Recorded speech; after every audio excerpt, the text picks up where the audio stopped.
Alright, so there's 3 stages in which we're going to be able to do a frame and hip escape to extract our knee line against the rear Ashi position. The rear Ashi really builds up like usually from like an outside Ashi or a standard Ashi in which someone's brought this leg over top, and what they're looking at doing is turning themselves here to their knees and triangulating their legs, or at least crossing their ankles to control this knee still. So if Kevin tries to extract the knee, it's difficult. And then from here, I don't have the mobility to create the appropriate angles to really be able to attack a knee bar strong from here.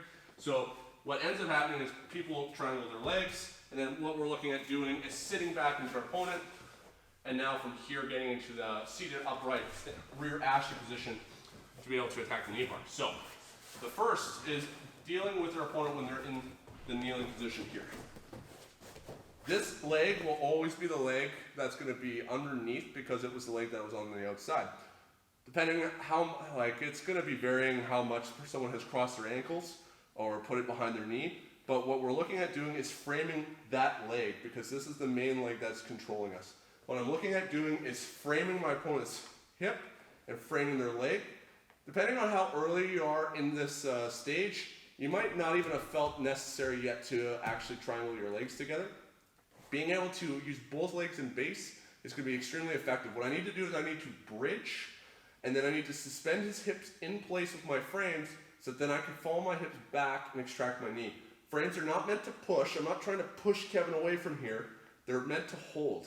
And so what I'm looking at doing is bridging, holding Kevin back here so that as I fall back with my hips, Kevin's hips stayed in the same place at the top of my bridge.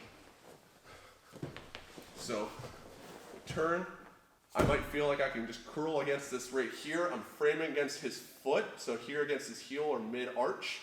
Frame right here against his butt. Here, bridging, holding his hips in place as I extract my knee back. This might be able to start turning into like back attacks depending on how slow your opponent is, but most of the time they're going to start bailing out and turning back into you. If you feel like you're at a substantial risk here, what we're going to look to do is immediately cross our ankles. Triangling our legs will cause more external rotation in our hip and make us weaker. And so, especially at this stage, I recommend more just curling, crossing your ankles together, or even somewhere on the calf here. Because see how now both my legs can stay relatively in a leg press alignment. So the leg that's getting attacked goes underneath the other leg. From here, Kevin's trying to attack.